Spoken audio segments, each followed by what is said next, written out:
कहते हैं, कोई मौका दे तो उसे धोखा मत देना, और कोई धोखा दे तो उसे मौका मत देना।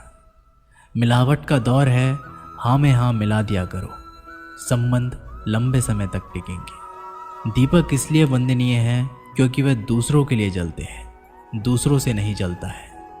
खुद की कमज़ोरी जान लेना भी जिंदगी की सबसे बड़ी ताकत है।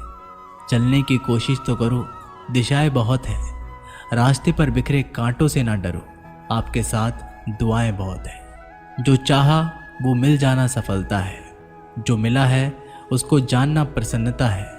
जिंदगी का सबसे खूबसूरत पौधा विश्वास होता है, जो ज़मीन में नहीं दिल में उगता है। बदला लेने की नहीं, बदलाव लाने की सोच रखिए। समझदार व्यक्ति वो नहीं जो ईंट का जवाब पत्थर से दे, समझदार व्यक्ति वो है जो फेंकी हुई ईंट से अपना आशियाना बना ले। जब आप ऊंचाइयों की सीढ़ी चढ़ रहे हो तो पीछे छोटे लोगों से बहुत अच्छा व्यवहार करें, क्योंकि उतरते समय भी वे सभी रास्ते में आपको फिर मिलेंगे। बदल जाती है हर चीज़ इस संसार में, बस थोड़ा इंतज़ार करो। किसी का दिल बदलेगा तो किसी के दिन बदलेंगे। ईश्वर कहते हैं, तुम किसी का कुछ मत बिगाड़ना, मैं तुम्हारा कुछ बिगड़ने नहीं दूंगा। जीवन में अगर खुश रहना है तो स्वयं को एक शांत सरोवर की तरह बनाए, जिसमें कोई अंगार भी फेंके तो खुद ब खुद ठंडा हो जाए। मुलाकात ज़रूरी है, अगर रिश्ता बचाना है लगातार भूल जाने से दो। पौधे भी सूख जाते हैं, अपनी नज़र हमेशा उस चीज़ पर रखो जिसे तुम पाना चाहते हो, उस पर नहीं जिसे तुम खो चुके हो। इंसान की आदत है, नहीं मिला तो सब्र नहीं करता, और मिल जाए तो उसकी कदर नहीं करता। जिंदगी में सब लोग दोस्त या रिश्तेदार बनकर नहीं आते, कुछ लोग सबक बनकर भी आते हैं। पीठ हमेशा मजबूत रखनी चाहिए, क्योंकि शाबाशी और धोखा दोनों ही पीछे से मिलते हैं। कुछ लोग आपसे इसलिए भी नफरत करने लग जाते हैं क्योंकि सही बातें उन्हें कड़वी लग जाती हैं। जो साथ रहकर भी किसी और के हो, वो दूर रहे तो ही अच्छा है। किस्मत सिर्फ मेहनत से बदलती है, बैठकर सोचने से नहीं। श्री कृष्ण कहते हैं, यदि मेरा भक्त मौन हो, सब सुन रहा है, तो स्मरण रखिए उसकी मौन और विश्वास का उत्तर मैं स्वयं देता हूँ। सिर्फ उसी के सामने झुको, वह किसी और के सामने नहीं झुकने देगा। श्री कृष्ण कहते हैं, करने दो जो आपकी बुराई करते हैं। ऐसी छोटी छोटी बातें तो सिर्फ छोटे लोग ही करते हैं। सिर्फ धोखा देना ही धोखा नहीं होता, लेकिन किसी के साथ अपनेपन का नाटक करना ये भी बहुत बड़ा धोखा होता है। हिम्मत नहीं हारना, अभी बहुत आगे जाना है। जिन्होंने कहा था तुमसे नहीं होगा, उनको भी करके दिखाना है। मित्रता भी आवश्यक है और संबंध भी आवश्यक है, परंतु जीवन की हर कठिन परिस्थिति ये दर्शाती है कि जीवन में अकेले रहने की कला भी कितनी ज़रूरी है। श्री कृष्ण कहते हैं, जिसका भी साथ दो, खुलेआम दो। विरोधी कहलाओगे लेकिन गद्दार नहीं। कोई भी रिश्ता अपनी मर्जी से नहीं जुड़ता, क्योंकि आपको कब, कहाँ और किससे मिलना है ये ऊपर वाला तय करता है। कहने वाले तो बिना सोचे समझे कुछ भी बोल देते हैं, लेकिन कभी ये सोचा है कि सुनने वालों पर क्या बीतती है? अच्छे लोगों की संगत में रहो, क्योंकि सुनार का कचरा बादाम से भी महंगा होता है। श्री कृष्ण कहते हैं, जो आपकी सही बातों का भी गलत मतलब निकालते हैं, उनको सफाई देने में अपना वक्त बर्बाद ना करो। एक दिन शिकायत आपको वक्त से नहीं बल्कि खुद से होगी कि एक खूबसूरत जिंदगी आपके सामने थी और आप दुनियादारी में उलझे रहे। एक बार माफ़ करके अच्छे बन जाओ, परंतु दोबारा उस इंसान पर भरोसा करके बेवकूफ़ मत बनो। अपने तो वो होते हैं जिन्हें आपके दर्द का एहसास हो, वरना हालचाल तो रोड पर आते जाते लोग भी पूछ लेते हैं। मेहनत का फल और समस्याओं का हल देर से ही सही फल मिलता ज़रूर है। अब आप दूसरों का अच्छा चाहते हो तो वही चीज़ें आपके जीवन में वापस आती हैं। यही प्रकृति का नियम है।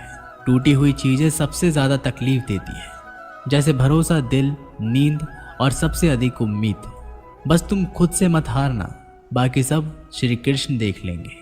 घमंड से भी कुछ रिश्ते अक्सर ख़त्म हो जाते हैं। कसूर हर बार गलतियों का नहीं होता, शंका का कोई इलाज नहीं और चरित्र का कोई प्रमाण नहीं होता।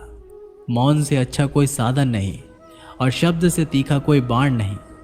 हर करीबी इंसान को अपने राज मत बताओ, क्योंकि जो आज आपके साथ है वह कल आपके खिलाफ भी हो सकते हैं। जिसने अपने मन को काबू कर लिया उसकी सफलता को भगवान भी नहीं रोक सकते। हृदय से जो दिया जा सकता है वो हाथों से नहीं, और जो मन से कहा जा सकता है वो शब्दों से नहीं। जिन्होंने समय पर साथ दिया उन रिश्तों की कद्र समय से भी ज़्यादा करनी चाहिए। तुम्हारा एक आंधी तुम्हें मनुष्य बना सकता है, भीड़ तुम्हें भीड़ बना देगी। चुपचाप सहते रहो तो आप सबसे अच्छे हो, और सच बोल पड़ो तो आपसे बुरा कोई नहीं। श्री कृष्ण कहते हैं जो इंसान अच्छे विचार और अच्छे संस्कारों को पकड़ लेता है उसे हाथ में मानव पकड़ने की ज़रूरत नहीं पड़ती। वक्त जब न्याय करता है तो गवाहों की ज़रूरत नहीं पड़ती। माफ़ी मांगने वाले हमेशा गलत नहीं होते। कुछ लोग झुक जाते हैं रिश्तों को बचाने के लिए। इच्छा पूरी नहीं होती तो क्रोध बढ़ता है, और पूरी हो जाती है तो लोभ बढ़ता है। इसलिए जीवन में हर परिस्थितियों में धैर्य बनाए रखना सर्वश्रेष्ठ है। तुमने खुद को कमज़ोर मान रखा है, वरना जो तुम कर सकते हो कोई दूसरा नहीं कर सकता। आज के खूबसूरत सफ़र की शुरुआत तभी होगी जब हम गुजरे हुए कल को अलविदा कहेंगे। अगर कोई नज़रअंदाज करे तो उनसे दूर हो जाओ। रिश्ता अपनी जगह और आत्मसम्मान अपनी जगह। रिश्ता ऐसा हो जो हमें अपना मान सके, जो हमारे हर दुख को जान सके। क्रोध के समय रुकना सीखे और गलती के समय झुकना सीखे। डर सा लगता है अब रिश्तों से, क्योंकि लोग थोड़ा कुछ देकर बहुत कुछ ले जाते हैं। कभी कभी हम मुसीबतों में से निकल जाते हैं मानो कोई है जो हमारा साथ दे रहा है, और उसी अदृश्य शक्ति को परमात्मा कहते हैं। इसलिए याद रखना, जब दुनिया आपका साथ छोड़ दे तब वो ईश्वर आपका हाथ थाम लेता है। खुद से बहस करोगे तो सारे सवाल के जवाब मिल जाएंगे, और दूसरों से बहस करोगे तो ज़िंदगी में और सवाल खड़े हो जाएंगे। खुद को ऐसा बनाओ कि जहाँ तुम हो वहाँ तुम्हें सब प्यार करें, जहाँ से तुम चले जाओ वहाँ तुम्हें सब याद करें, और जहाँ तुम पहुँचने वाले हो वहाँ सब तुम्हारा इंतज़ार करें। काबिलियत और किरदार ज़िंदगी के साथ साथ चलते हैं। कुछ लोगों को ऊंचाइयों पर पहुंचने की इतनी जल्दी रहती है कि वो छोटे लोगों का साथ पकड़ने की बजाय बड़े लोगों का पांव पकड़ना पसंद करते हैं। औरों के दम पर अगर उड़कर दिखाओगे तो अपने दम पर उड़ने का हुनर भूल जाओगे। नफ़रत का अपना कोई वजूद नहीं होता, ये तो मोहब्बत की गैर मौजूदगी का नतीजा होता है। सिर्फ एक गलती की देरी है, फिर लोग भूल जाएंगे कि तुम पहले कितने अच्छे थे। मदद लेने तो सब आ जाते हैं, परंतु जब आपको मदद की ज़रूरत होगी तो मदद करने वाला कोई नहीं दिखता। श्री कृष्ण कहते हैं अच्छे कर्म करिए और भूल जाइए, समय आने पर वो फलेंगे ज़रूर।